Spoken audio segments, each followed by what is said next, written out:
Bismillahirrahmanirrahim. Assalamualaikum warahmatullahi wabarakatuh.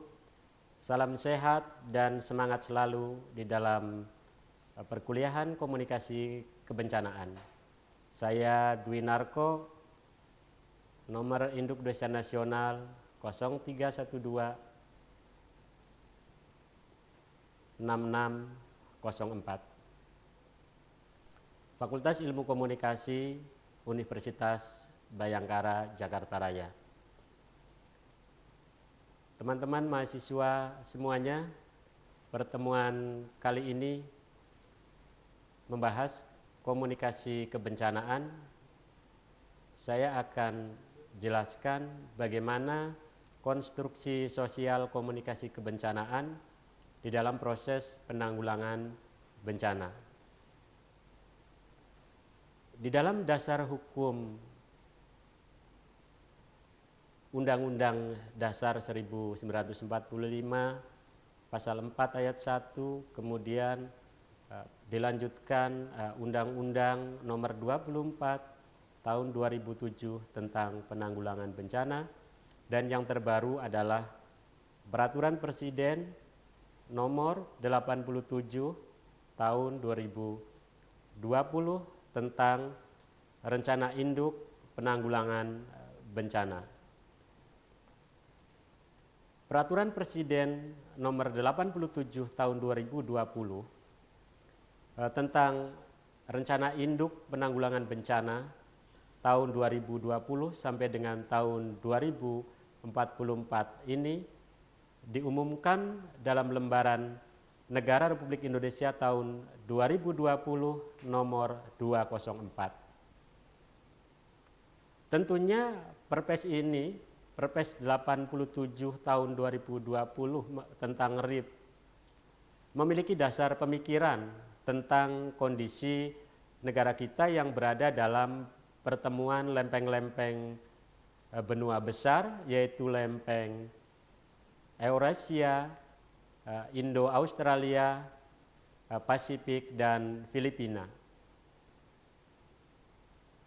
Banyaknya patahan aktif menyebabkan gempa bumi, yaitu yang berada dalam ring of fire dan ancaman lainnya hingga wabah penyakit, menunjukkan betapa rentan negara ini terhadap bencana, ya, sehingga kesiapsiagaan masyarakat dan pemerintah dalam berbagai sektor sangat diperlukan. Artinya bahwa ada visi misi penanggulangan bencana di tahun 2020 sampai dengan tahun 2044, di mana visinya adalah mewujudkan Indonesia tangguh untuk pembangunan berkelanjutan. Tangguh bencana artinya bahwa Indonesia mampu menahan, menyerap, beradaptasi, dan memulihkan diri dari akibat bencana dan perubahan iklim yang secara tepat, efektif, dan efisien.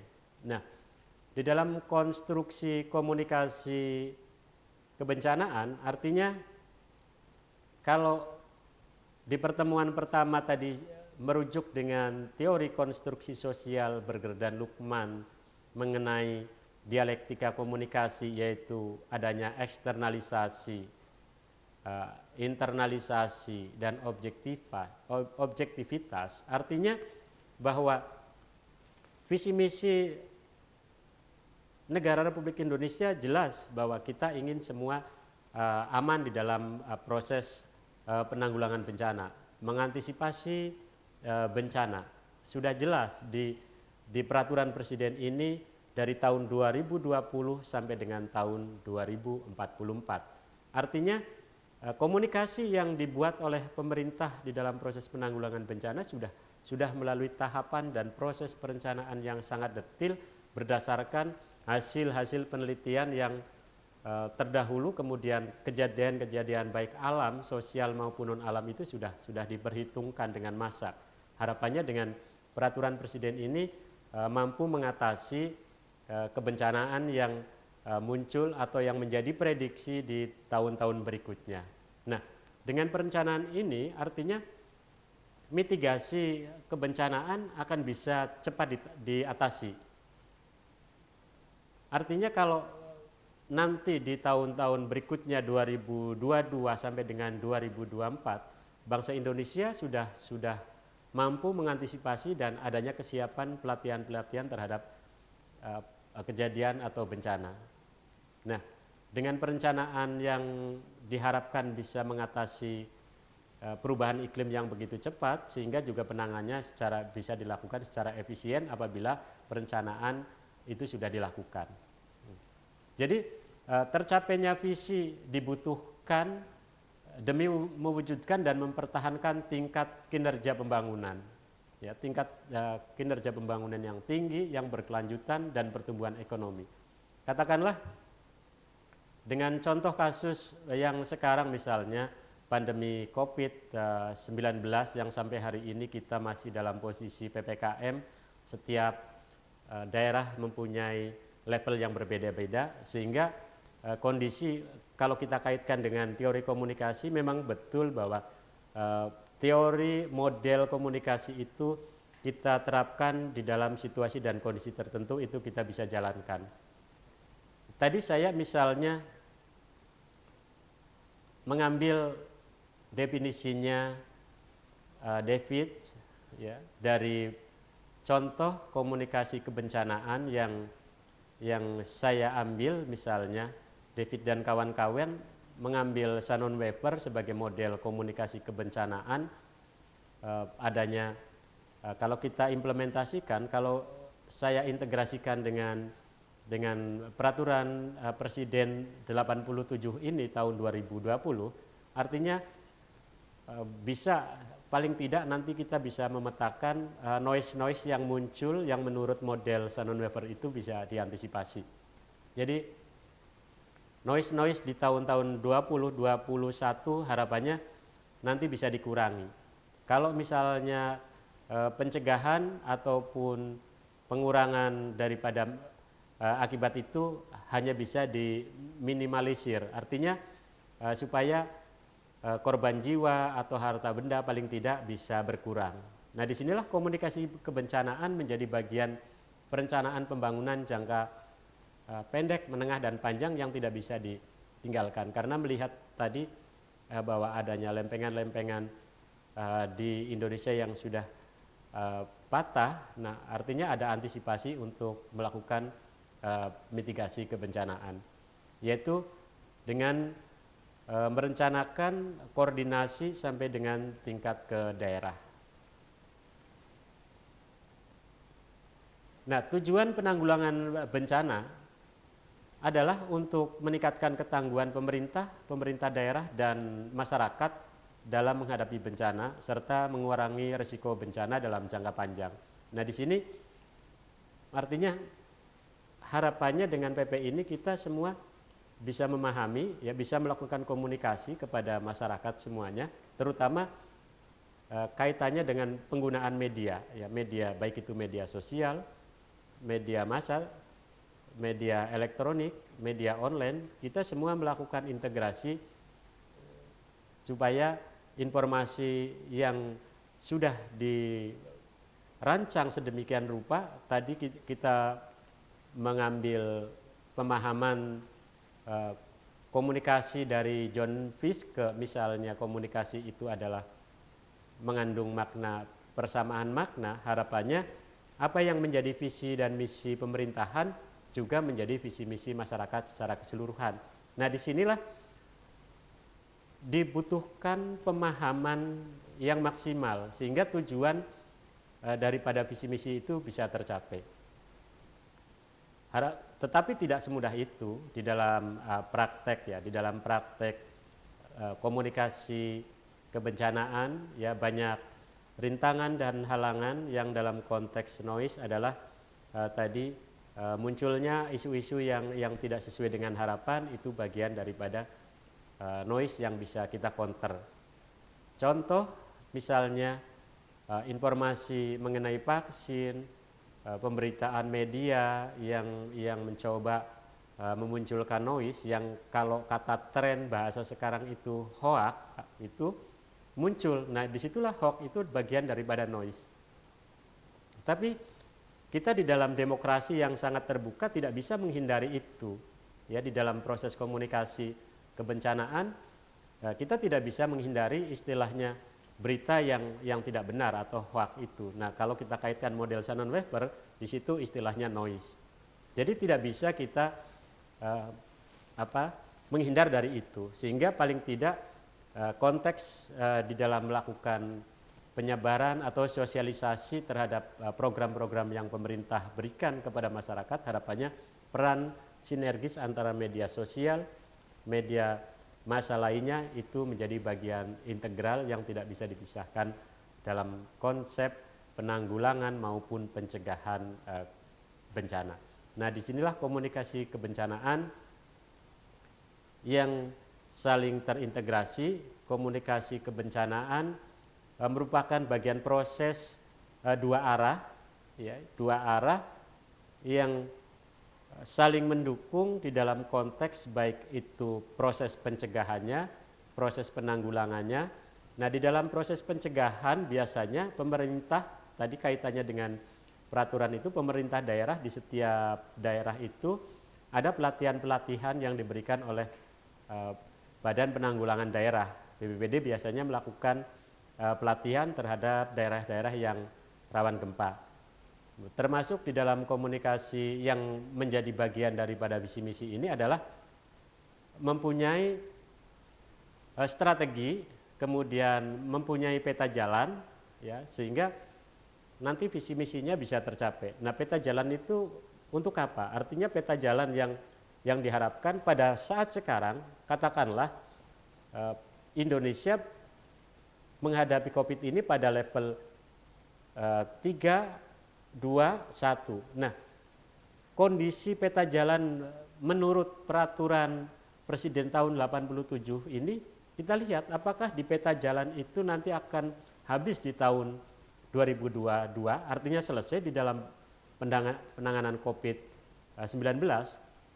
Tetapi setelah saya baca mengenai berita komunikasi kebencanaan, tetapi ternyata rawan kebencanaan itu tidak hanya menghadapi persoalan COVID, tetapi persoalan yang berkaitan alam justru intensitasnya juga semakin banyak. Ya, karena banyak penggundulan hutan, contoh misalnya kejadian yang ada di Batu sana, itu yang tiba-tiba banjir bandang, dan itu bagian daripada ulah manusia sebenarnya penggundulan hutan itu. Nah, artinya di sini sosialis kesadaran masyarakat terhadap mengatasi bencana juga menjadi bagian yang tidak bisa dipisahkan.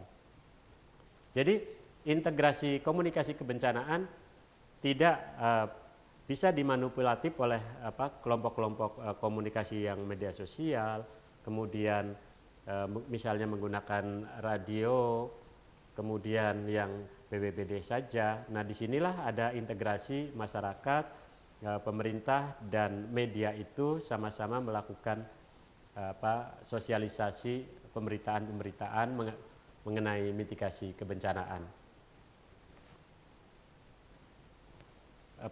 Pertimbangan daripada Peraturan Presiden nomor 87 tahun 2020 bahwa untuk mencapai ketangguhan masyarakat yang berkelanjutan terhadap bencana diperlukan rencana penanggulangan bencana yang komprehensif serta terintegrasi. Tadi saya sudah sampaikan ya bahwa di dalam latar belakang yang muncul pembuatan rencana induk penanggulangan bencana itu ternyata harus komprehensif dan terjadi integrasi.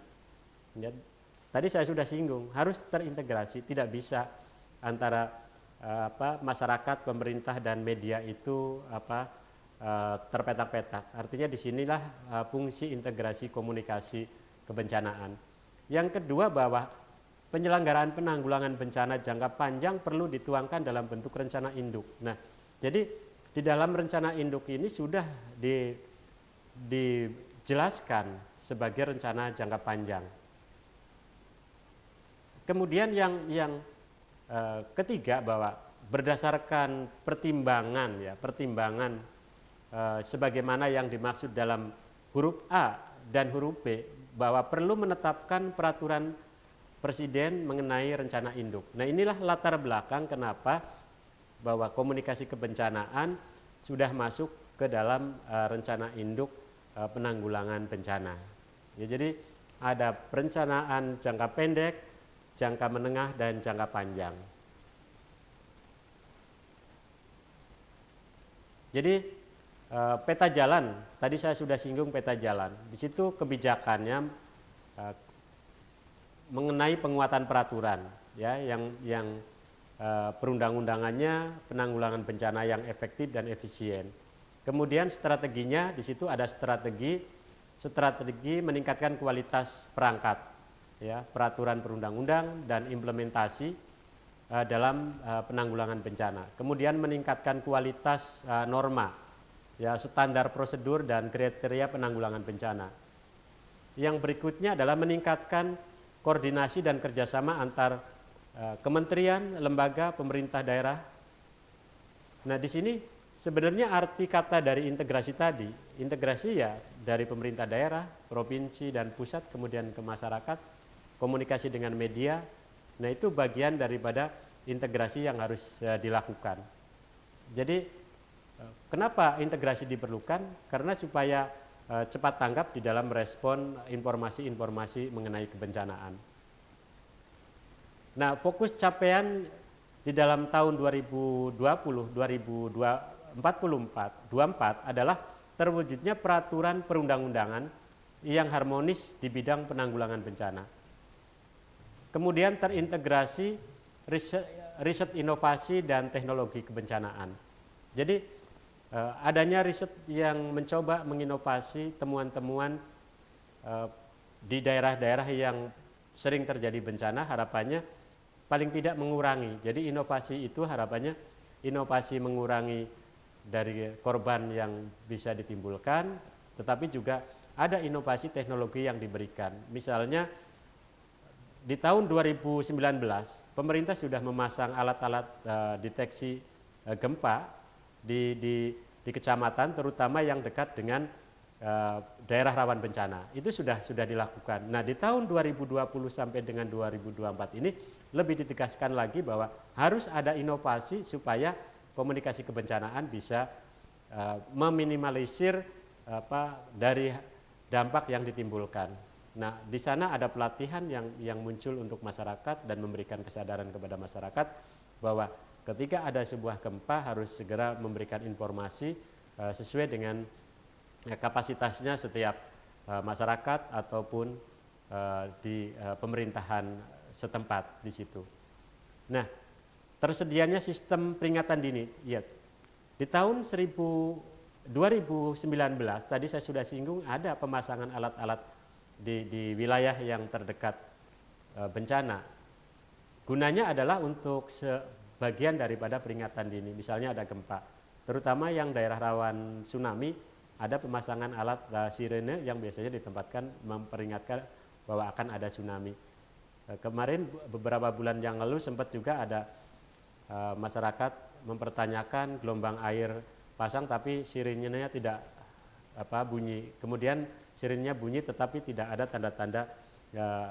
Nah, di sini adanya gangguan juga. Artinya kalau kita kaitkan dengan model komunikasi, teknologi pun juga mengalami gangguan.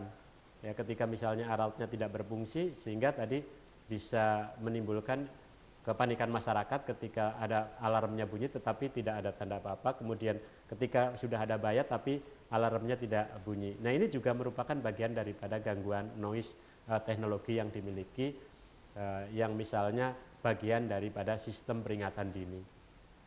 Jadi noise-nya banyak ya, artinya noise yang muncul di teknologinya bisa juga noise di pesannya juga bisa di situ di dalam penanganan komunikasi kebencanaan.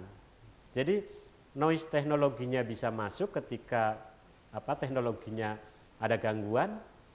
Katakanlah misalnya kalau kita menggunakan telepon WA, ketika mati lampu juga kan kita tidak bisa memperoleh sinyal. Ketika kita akan memberikan informasi kan tidak bisa juga di situ, ya. Pas mati lampu kita tidak bisa ngapa-ngapain gitu. Artinya informasi menjadi terhenti karena sinyalnya menghilang. Nah, ini bagian dari, kalau saya pahami model Shannon Weaver itu, bahwa noise itu tidak hanya di pesannya tetapi di dalam teknologi yang mendukung terjadinya komunikasi kebencanaan itu terjadi. Jadi pesannya bisa menimbulkan sebuah pesan yang tidak pas, dimaknai tidak pas oleh maksud si pemberi pesan kepada si penerima, tetapi teknologinya juga bisa menyebabkan noise atau persepsi yang berbeda ketika misalnya teknologinya atau alatnya yang kita gunakan yang tadinya berita benar menjadi dimodifikasi menjadi berita tidak benar dan sebagainya. Itu bagian daripada bagaimana noise yang muncul di dalam proses komunikasi kebencanaan tetap terjadi. Jadi komunikasi kebencanaan adalah proses komunikasi dua arah, baik menggunakan komunikasi media maupun tanpa media. Pesan bertujuan untuk memberikan makna, memberikan pengertian yang berupa informasi, berupa edukasi, berupa kontrol sosial. Harapannya bisa memberikan masukan kepada masyarakat, kepada pemerintah, khususnya dalam hal ini adalah komunikasi kebencanaan, sehingga bisa meminimalisir bencana atau korban jiwa. Jadi integrasi komunikasi kebencanaan menjadi bagian komunikasi pembangunan yang tidak bisa dipisahkan. Itu saja dari saya. Materinya Anda bisa, teman-teman mahasiswa, Anda bisa baca lagi dasar hukumnya, baca Undang-Undang Nomor 24 Tahun 2007, Peraturan Presiden Tahun 87 Tahun 2020, kemudian jurnal-jurnal ilmiah yang berkaitan dengan komunikasi kebencanaan. Kemudian bukunya John Fiske dari Introduction to Communication Studies, ya, itu menjelaskan modelnya Shannon Weaver dan pemahaman mengenai komunikasi. Jadi itu saja, kurang lebihnya mohon maaf apabila ada kekurangan tutur kata yang tidak pas. Terima kasih. Billahi taufiq wal hidayah. Wassalamualaikum warahmatullahi wabarakatuh.